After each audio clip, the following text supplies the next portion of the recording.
नमस्कार। आज मैं आप सबके सामने दयाल सिंह पवार जी की कविता रखने वाली हूँ, जो हमारे वास्तविक जीवन में आज के समय में संपूर्ण विश्व में हमारे हिंदुस्तान की स्थिति को उजागर करता है।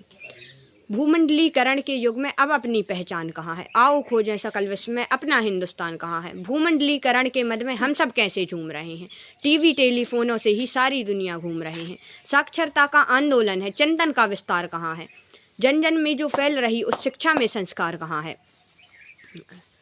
बड़ी बड़ी खोजें सकल विश्व में अपना हिंदुस्तान कहाँ है, आओ खोजें सकल विश्व में अपना हिंदुस्तान कहाँ है। महानगर में गगन चूमते ऊंचे ऊंचे भवन खड़े हैं, बड़े बड़े भवनों में झांके तो टूटे परिवार पड़े हैं। टीवी टेलीफोन बज रहे पर आपस में बात बंद है। अब की कविता लगती जैसे परिवारों का छंद भंग है। जन्म जन्म के बंधन वाला बोलो दैव विधान कहाँ है, आओ खोजें सकल विश्व में अपना हिंदुस्तान कहाँ है। यंत्रों की ताकत के भीतर मंत्रों का मृद घोष कहाँ है। धन से कोष भरे हैं लेकिन फिर भी वह संतोष कहाँ है। राजनीति की कूट चाल में जन सेवा का भाव कहाँ है। राम राज में जरा बताओ वह केवट की नाव कहाँ है। कितने ही अपहरण हो रहे किंतु कहो हनुमान कहाँ है, आओ खोजें सकल विश्व में अपना हिंदुस्तान कहाँ है। कविकुल गुरु की सृजन शक्ति का वह पावन संस्कार कहाँ है। फूहड़ गीतों में खोया जो वह पावन श्रृंगार कहाँ है। मन को जो आंदोलित कर दे कविता की वह धार कहाँ है।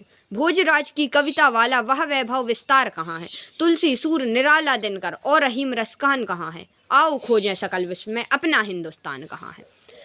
संपूर्ण विश्व में हमारे हिंदुस्तान की इस स्थिति को दयाल सिंह पवार जी ने उजागर किया है। उन्होंने बताया है कि जो संपूर्ण विश्व में हमारा भारत आज किस स्थान पर है। संपूर्ण विश्व में बड़े बड़े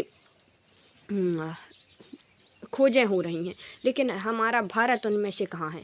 जबकि हमारा भारत तो ये कहता है कि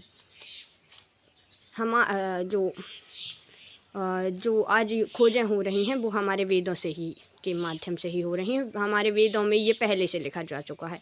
अगर हमारे वेदों ये सच है, ये हमारे वेदों में पहले से लिखा जा चुका है, लेकिन हम उन चीज़ों को कभी पढ़ते ही नहीं हैं। अगर हम पढ़ते होते तो दुनिया के दूसरे साइंटिस्टों से पहले वो खोज भारत में कर देते हम। ऋषि मुनियों ने भी इस चीज़ को अपनी अपनी किताबों में लिख दिया है। महर्षि पाणिनि ने, महर्षि कणाद ने, महर्षि चरक ने, लेकिन हम उन चीज़ों को कभी पढ़ते ही नहीं हैं। और उसके बाद कहते हैं कि आज जो खोज हुई वो तो पहले से ही हमारे वेदों में थी। अगर हमारे वेदों में थी तो पहले से उस खोज को